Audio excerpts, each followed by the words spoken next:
people presenting solutions everywhere, be it through the political circles, spiritual leaders, to more progressive movements offering self-sustainable solutions, many people seem to have a plan of how to fix the world. Others say all is just as it's supposed to be, and all we need to do is go with the flow, focus on love and light, and everything will be good. Visionary ideas are good and great to have. However, hopes based on ideals can shatter into nothingness if there is no foundation to build it on. The popular notion is that we must do, act, or vote, and it seems most folks want just someone to tell them what to do, so they don't have to think too much on their own. The question is, what are we really able to do if we don't even know ourselves? What is humanity? Yes, we are all one, but are we all truly the same inside, seeing, thinking, feeling the same way? Who's to say what is good for the world and what is not? The issues the world faces, the destruction, greed, genocide, economic meltdown, cannot and will not be resolved until man faces himself and does the work to gain self-knowledge beyond worship of the ego. Humanity is deeply conditioned through culture, society, religion, media, nationalism, education, government, and all kinds of illusionary beliefs. Before we can offer any solutions, we need to become aware of this conditioning and do the work necessary to truly understand ourselves with our mechanical reactive behaviors, emotional addictions, and our biases to automatically reject information that conflicts with our worldview.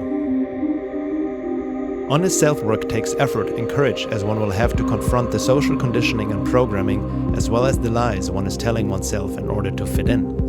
If one is sincere with oneself, this process will lead inevitably to confront the lies in the world, and one starts to see the world more as it is, not as one likes it or assumes it to be. This results in a rise of consciousness and awareness, moving from subjectivity to a more objective view, letting go of the false conditioned self and embracing one's higher self based on truth, knowledge, and essentially love, which is a higher state of being and not merely an emotional state.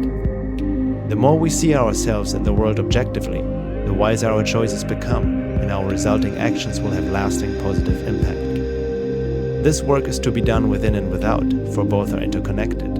Much like when Neo woke up in the film The Matrix, the view is not necessarily pleasant once the illusions, buffers, and programs have been dislodged.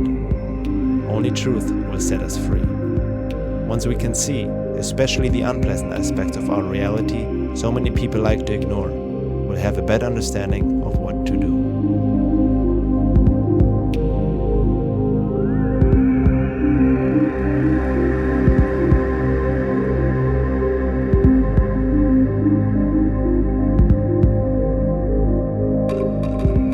The necessity to know thyself has been transmitted through many wise men and ancient teachings throughout the world for thousands of years. However, the depth of these teachings and the required work to attain a higher state of consciousness has been distorted and watered down in the New Age arena and conscious movements these days, some of it even deliberate in order to steer people away from truth. Disinformation is used by the powers that be to infiltrate not only political parties and progressive organizations, but also the New Age movement.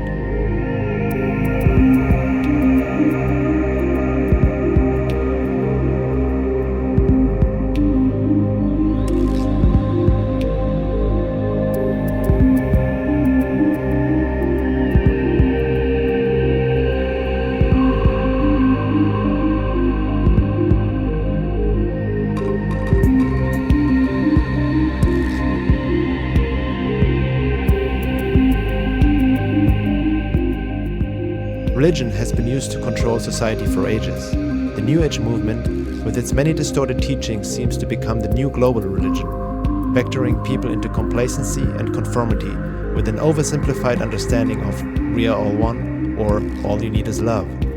Many people already believe that they are awake and aware, yet they are merely dreaming to be awake. As a matter of fact, what we see nowadays in the New Age is similar to followers of dogmatic religions: blind belief, wishful thinking, emotional projections, and lack of critical thinking. Effective disinformation always contains a good amount of truth to lure the seeker in, but enough lies to steer the person away and keep them in a subjective tunnel vision. The same can be said about the many self-help gurus out there and many others who claim to know the way to happiness and abundance. They are here to help you help yourself, giving techniques of how to attract and manifest money, a fulfilling relationship, the perfect job, lover, and so on. while they make millions of the desperation of the people who seek happiness and a way out.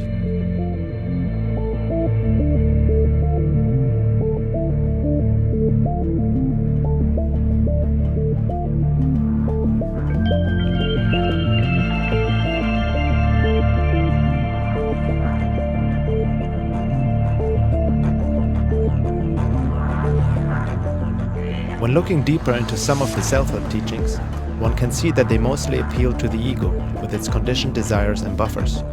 They promote and push to follow desire without truly trying to understand where they come from to begin with.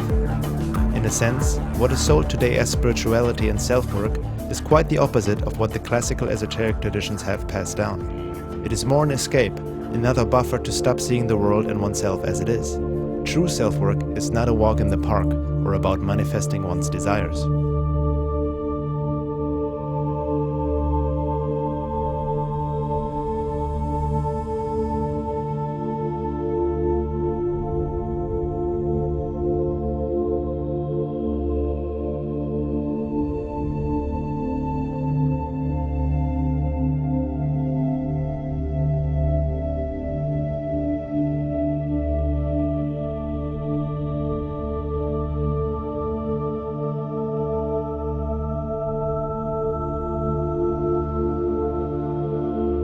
That is not to say that all prominent authors and teachers are misleading on purpose.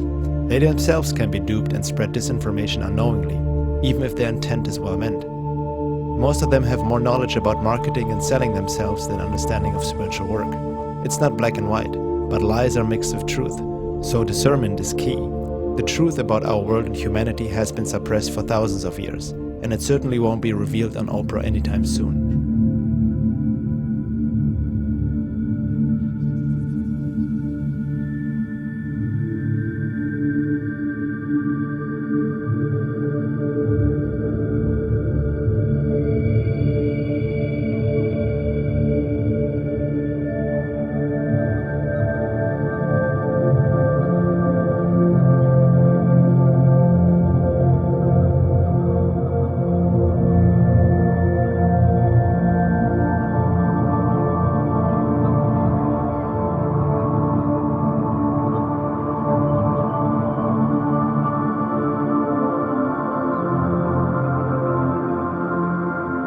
The necessity to seek truth in oneself in the world and act upon it has to come from oneself. No one can do it for another, and no one can push another to do it, until man himself realizes the precious times we live in. Free will is not really free, as long as man acts from his conditioned personality. People who don't know themselves will continue to live in a self-inflicted prison. A prison without bars and walls, cherishing their leaders as saviors like in the global Stockholm Syndrome, worshipping and defending the ones who keep them imprisoned. They become tools for the matrix, thinking that they are free, but they're merely reacting mechanically to external influences and accumulated conditioning. No change is going to happen by simply forwarding the newest conspiracy videos, questionable New Age teachings, and dubious channeled material, meditating on love and light, striving for sustainable solutions, or just protesting with some banners and slogans. Yes, some of it can trigger and plant seeds of awareness, but ultimately, change happens only if we change and separate lies from truth, within and without. Only then will we be able to see the world as it is, without filters of denial, wishful thinking, false hopes, and misperceptions because of our corrupted state of being. In order to see the truth in the world, we need to see the truth in ourselves and stop lying to ourselves. Only then will we be able to know what to do and act upon it.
During this time of transition, there is an awakening happening, no doubt.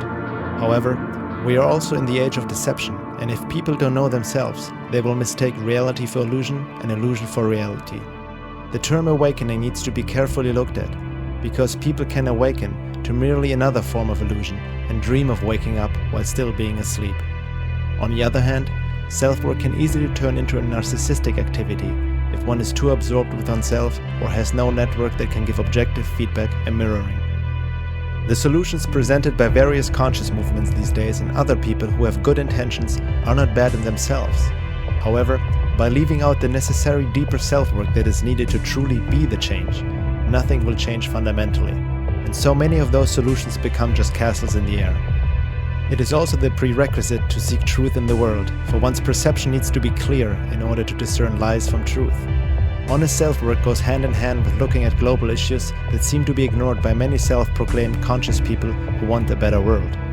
Be it 9/11, Zionism, psychopathy and pornorology, the UFO phenomena, and many other secrets present and past.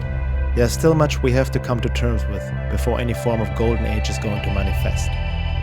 Suppression of knowledge is the name of the game. There are traps and dead ends on the path towards awakening, and there are forces that do their best to keep humanity asleep. It is no coincidence that much of this crucial esoteric knowledge has been filtered out and is hard to come by in today's spiritual, conscious, and New Age movements. Knowledge protects, ignorance endangers.